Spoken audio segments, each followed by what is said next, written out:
Good evening and welcome to tonight's show. Tonight, we're going to be talking about getting higher end weddings and how to book those type of events with Umang Patel. We're going to be jumping right back to that in just a couple of minutes, so get your pens out because we're going to be talking how to get those weddings.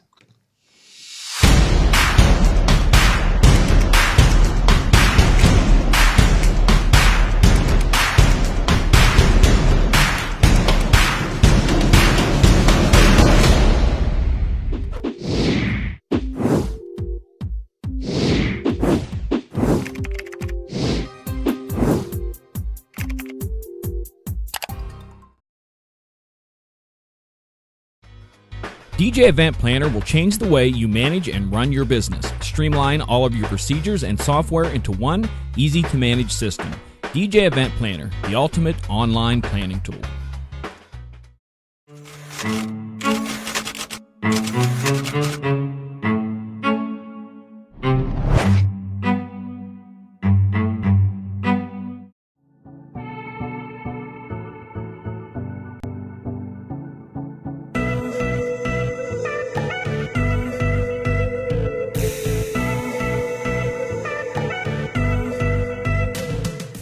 Good evening and welcome to another week here on DJNTV, where we're going to be going through and talking to DJs from around the country. And tonight, my guest is Umang. Good evening, Umang. Good evening, John. Hey, high-end weddings. We're going to be talking and digging into that in such a little bit tonight. So we got a lot of area to kind of cover. Before I get into that, though, gang, if you guys pop out to facebook.com/ John Young MN, that's my personal Facebook page. On that, you're going to see a video and a link for something cool we're doing with the convention series this week. Go there, and you'll be, after this show's over, go there, facebook.com/ John Young MN, and you're going to find out a cool thing there for the DJNTV Insider area, how you can check that out. Okay, I want to make sure I got that in before I forgot. Yeah. So, Umang, when you got into the business, you were kind of talking a little bit about some of the types of weddings you were getting into, and you were at a different level than what most of us were getting into when we first started the DJ arena. And you basically have kind of, it sounds like, got in and stayed in and continued to strive for being into that high-end wedding world. Kind of tell us, how did you jump there instead of doing like typical DJs do, where we are kind of jumping, setting that bar so low? Well, I guess I can start by giving you a little background. I started at $500 for my very first wedding that I ever DJ'd. That was back in 2005, I believe. Okay. And I quickly raised about $1,200 for reception. I was sitting there for many years, probably like 5 years. And then I started raising my rates and realizing that, I'm serving a very particular niche with my business. We mostly do Indian weddings. And so, Indian weddings, if you've ever been to one or if you have a friend that's hosted one, they can be pretty large celebrations, and, they definitely like to go all out. So, I gradually raised my rates from $1,200 up to $3,000. And now today we don't do any events below $5,000. So we have a $5,000 minimum. And on average, we're just shy of $8,500 for a booking. And that booking can be over 2 days, including the rehearsal. Or in Indian weddings, we have this thing called the Sangeet night. It's essentially dance celebration, and then the next day for the whole wedding day. So that's kind of where we're at right now. And, I can definitely talk about some of the steps that we've taken to go from, $500 and then $1,200 all the way up to $3,000, $5,000 and beyond. Mm-hmm. Yeah, and we'll definitely kind of dig into that. As you were, I want to talk about, before we get into the specifics of, let's talk about fear. We just left. I did an interview. The one you guys can watch is Jonathan Simmons, and he and I did an interview, and we kind of wrapped it up talking about when you're changing your company, when you're changing things, there's a fear involved. How did you handle that when you went from $500 to $1,200 and you're now asking for a higher dollar amount? How did you handle that little voice that says that, oh, people may not buy from you anymore? Well, I think fear is always going to be a factor, but you get used to it over time. When I started DJing, I was 14 years old. I did my first wedding at 15. And so you can imagine trying to sell to a couple and, they finally meet you in person and they realize there's some little kid that's trying to sell them on a wedding reception. As a kid, I was definitely, a little worried about how they would react and whatnot. But I think you end up doubling down on your skill set. You double down on your professionalism and really providing as much value as you can to your clients, and trying to prove that you know what you're talking about. And I think over time, the first wedding, maybe I did for 500, second one I did for 700. And then as I got more referrals, I built confidence. But I think really just building relationships with people and just being human, treating them like friends, but still understanding the responsibility that you've taken as their disc jockey and master of ceremonies very seriously. If you take that responsibility seriously, then over time you build, kind of this, you become used to that fear, and you embrace that and see it as a challenge instead of something to run away from. That's debilitating. Yeah, for sure. You started to talk about, and you were headed that direction, but you never quite got there. Basically talking about that you're prepared when you were meeting with people and you were talking to them, you upped your game in your performance, what have you, but you were preparing. You weren't just basically coming in off the cuff when you were meeting with these couples as you continued to raise your prices. Absolutely. I do a lot of preparation before I go into a meeting, even today. I think it would be stupid not to research your clients before meeting them, especially in this day and age, finding their Facebook, Instagram. Sure, some people might say, oh, it sounds like you're stalking your clients, but they're doing the same thing back to you.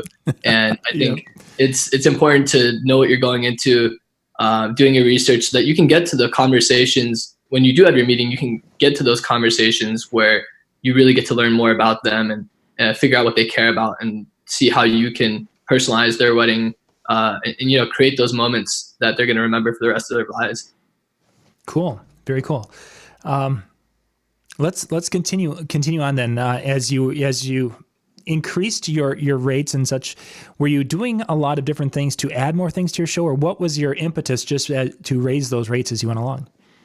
Sure. When I started, I thought that I would have to rationalize every charge to a client. I'll tell you, like, my first sales pitch to a client was that, hey, we rent our sound equipment. That costs us a certain amount of money. Yep. Music costs a certain amount of money. It was definitely like a cost-based sales approach. Nice. And that was fine. We got the clients that we did and they paid what they did. But really to tap into the higher end market, a lot of that stuff doesn't matter. Sure, we do lighting and we don't do photo booths. We don't do moving heads. We don't do a lot of the stuff that larger DJ companies do. Mm-hmm. Most of our pricing comes from just doing DJ services and masters of ceremony, along with uplighting and gobos and some basic lighting effects. But it's just your client is really looking for this end result. They see your web, they see the photos that you do, the video clips, maybe seeing you at another event. At the end of the day, they have a vision for their wedding and they want you to realize that vision.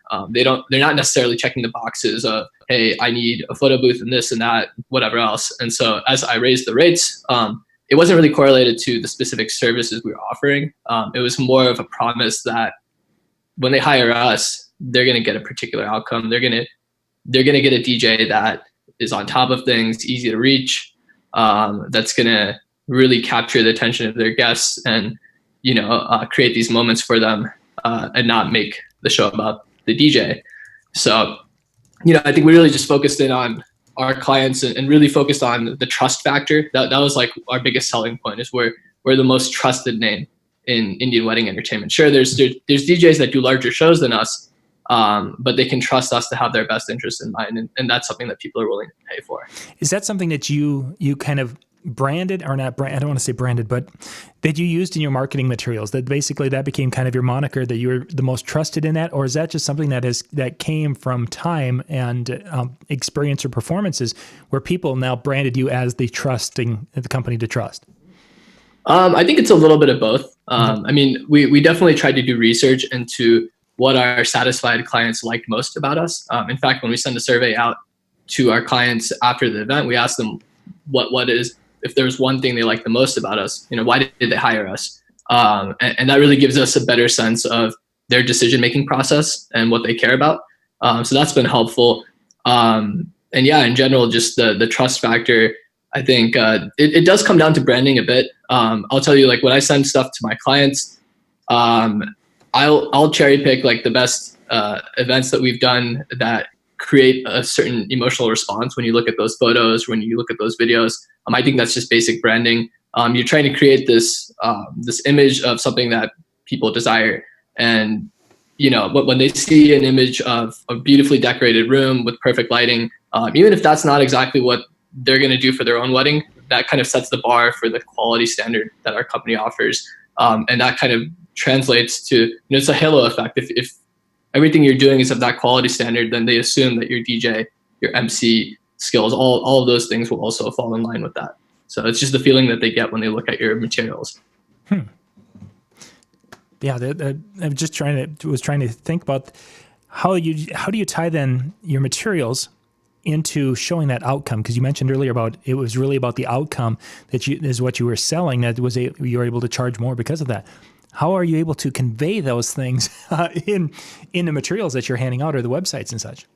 Yeah, so I think this is actually one of the most interesting things that, at least I think it's the most interesting thing that a lot of DJs do wrong. So if you look at the typical sales cycle, your client contacts you through your website or through whatever other means. And then typically, I know a lot of DJs, they'll go for a phone call or a meeting, and then they'll get some more information from the clients. And in this meeting, the challenge is that if you are not a middle of the road DJ, you have to now bridge the gap between what the average DJ does, which is on paper the same thing you do. They provide music, They provide MC services, they provide lighting. And now you have to bridge the gap between that $800, $1,200, whatever dollar DJ to what you're offering and what the difference is in terms of quality. But quality is not something you can easily explain just by saying the magic words. It's just not, it doesn't work that way. And I see DJs all the time. They go in and they say, hey, we're super professional. We carry backups. We, have this awesome team. We care about you. They say all this stuff. And if you really record that conversation and look back at it, you hear the word we so many times. They're talking about themselves the whole time. And how do you explain that difference to your client without talking about yourself? I think there's some things I do in my sales process. Like, for example, if I want to show my clients I'm professional and I'm punctual, I will send them a calendar invite for a specific time to talk, and I will call them on the dot, not a minute earlier, not a minute later. And then I will schedule a follow-up. After our conversation, I'll say, I'm going to send you an estimate, by the end of today and by the end of the close of business. And I will send it to them before 5 p.m. And then in that email, I'll ask, or not even an email, in the phone call, I'll ask, when's a good time to follow up with you? Sure. Can we do next Tuesday? Guess when I send them an email? Tuesday, they have an email from me. And so that you're developing this cadence of, you're making small promises to them, and then you're delivering on those promises. And when you do, even though that seems super, it seems like a small thing, it actually, obviously they're picking up on these things. You're building with your clients.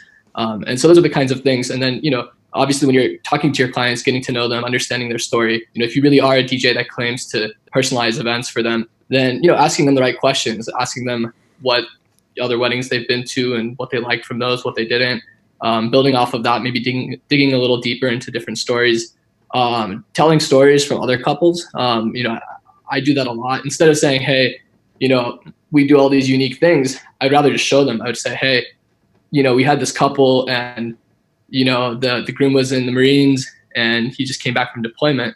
And so the bride wanted to set up a surprise for him, and here's what we did. And so they can see your creativity and your commitment to your clients just through your work.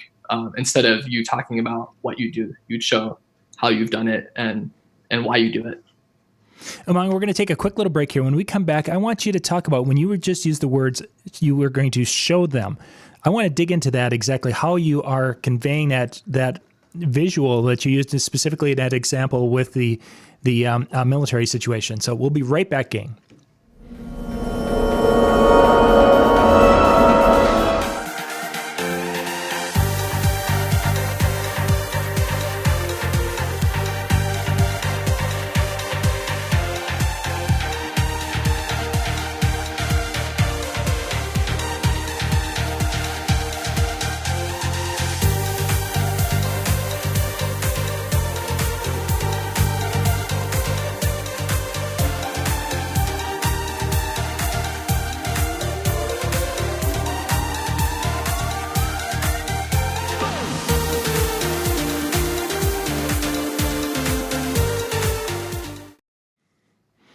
All right. Thank you guys for being with us tonight. We are talking about booking higher-end weddings and how to move from where you were to where you want to be. I think that's a good way to describe it, isn't it? That's great. I think that is, and we're going through some really in-depth stuff. So before the break, you're talking about how you showed the couple in that consultation, that time of meeting, and you mentioned, of course, that you're using examples from others, and as you're conveying the messages to make your pitch as such. How are you showing them? Is this something that you have a presentation? Kind of go through what that's like. Absolutely. So in the particular example I gave before the break, the groom was in the Marines and he had just come back from his deployment, and the bride had this surprise where during cocktail hour, she wanted to create, a Marine tribute for him. And so we had set that up by using red, white, and blue uplighting for the 3 sections of the room. We've done some gobos. And so typically when I'm talking to clients, I'm showing them photos and then I'm telling the story behind the photo. Nice. So it's not just here's some work that we've done, but we kind of explain to them the meaning behind the work. And so that they can kind of get a deeper sense of, we're not just doing uplighting, we're creating experiences, we're creating moments for people. There's emotion involved. There's a story behind this. And it also gives us a chance to talk about our actual work. Even in terms of, the end effect of the lighting, we can kind of compare that and say, okay, typically, like one example I always give my clients is that, when they talk to other DJs, they add uplighting as a line item in their contracts and They quote it. Well, how do they even know you need uplighting if they don't know which venue you're at? Or even if they do know the venue, some rooms, they have windows and it's daytime, it's not a good recommendation. And so as soon as they start seeing that there's these knowledge gaps, there's things that they might not have known before, and you're starting to expose those, that really builds your expertise as a DJ or, lighting specialist.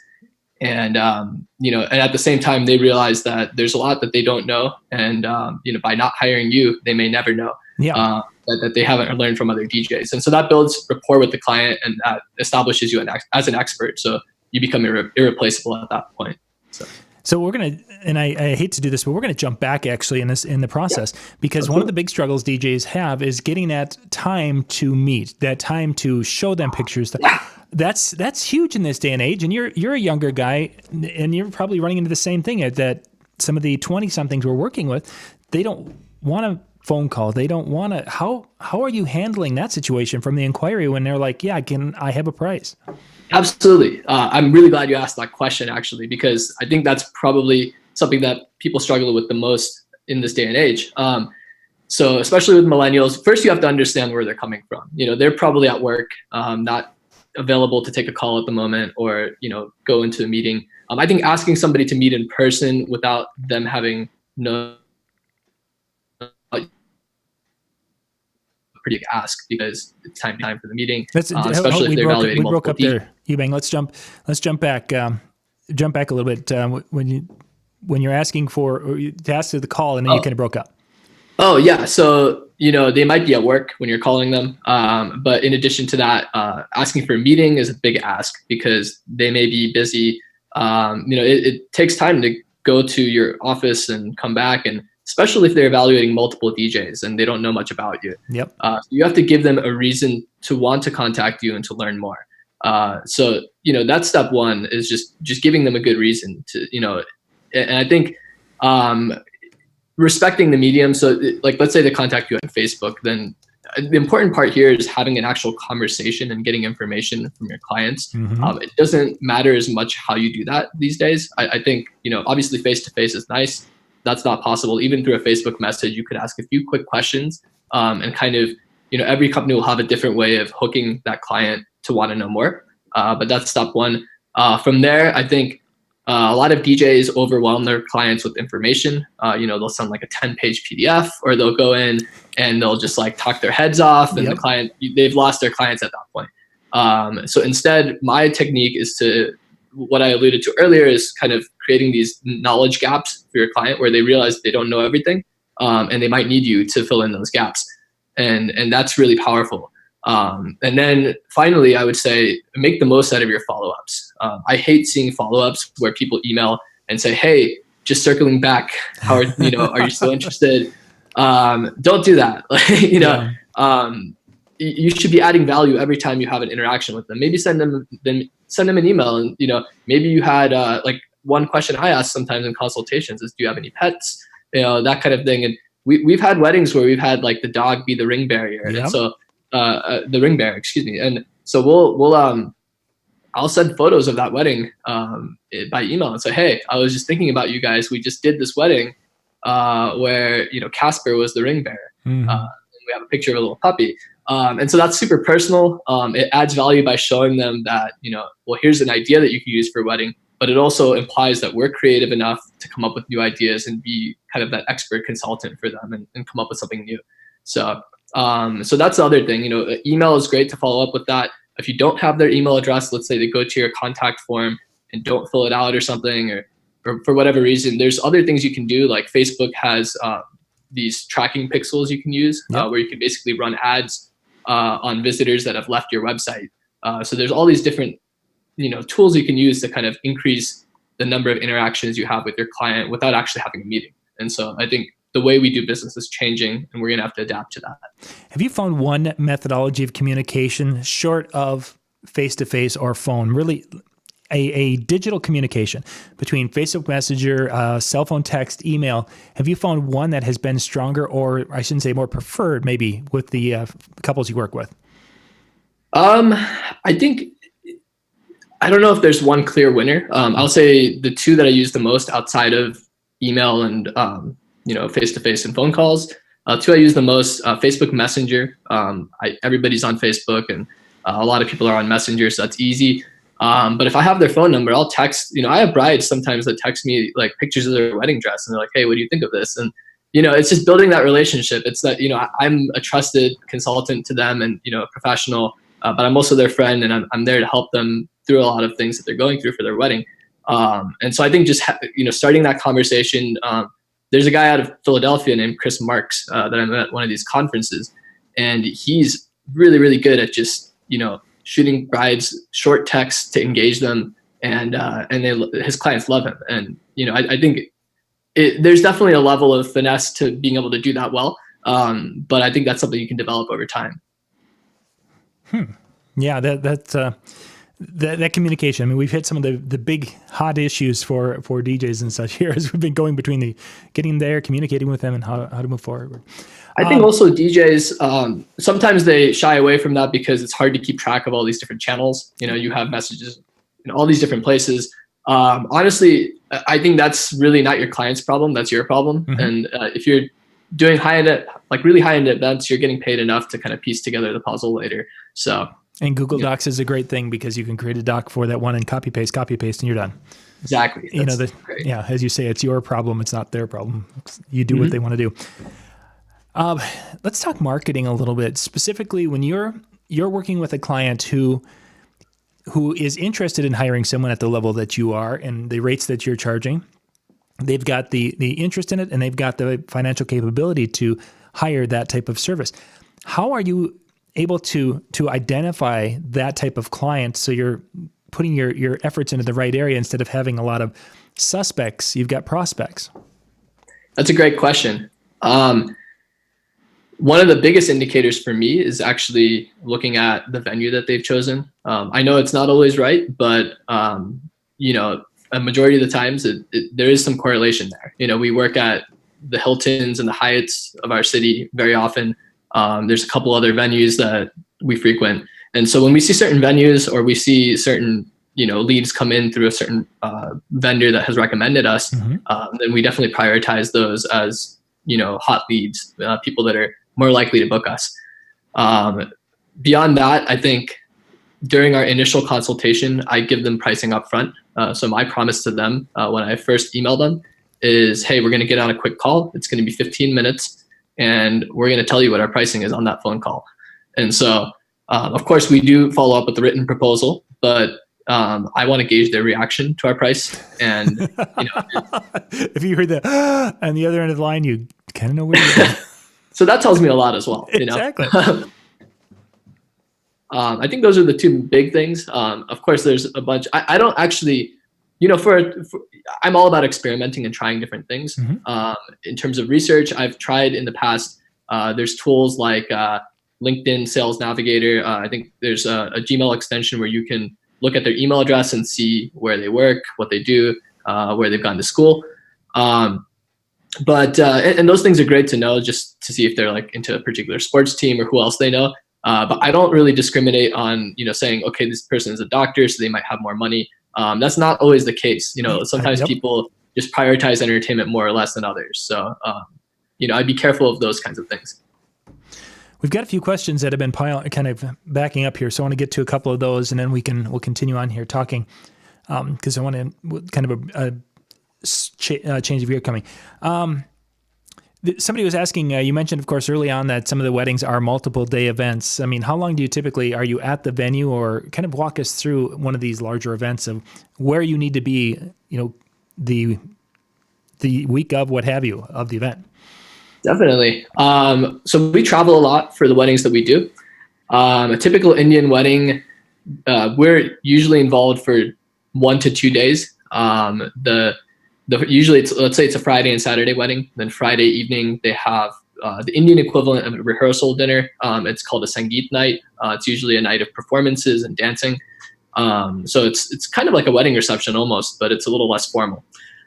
So we usually load in either, if it's local, we'll load in like around noon, and then we'll spend a couple hours setting up, making sure everything looks good. And then we'll have a couple hours just until the event starts. And so that's local. If it's out of town, if it's more than, let's say, 2 or 3 hours away, we usually try to get in the night before. And so, we'll get in Thursday evening, and then we'll spend all of Friday setting up and ready for the event. And then the next day, Saturday, Indian weddings, they typically have a ceremony. Before the ceremony, Indian weddings have this outdoor parade element, which is really cool. It's called a barat.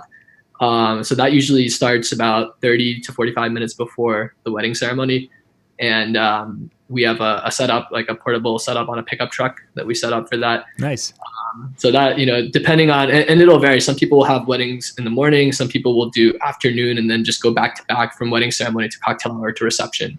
But yeah, that's typically Saturday. And then we strike right after the event. And then if it's local, we're back home that evening. If it's out of town, usually it's the next afternoon. We'll end up heading back. So that's a typical wedding weekend. Some of the ones we've done are only a single day. It's pretty rare for us to do 3 days, just because, hiring a DJ for all 3 days gets pretty pricey. So how long did the actual, on Saturday night when you're actually doing the dance side of it, how long does that dance last typically? Typically we'll start dance music around 9:30ish, and then 9:30, 10 p.m. and then go till midnight or 1 a.m. Okay. It depends on the crowd. It's usually anywhere from 3 to 4 hours. Okay.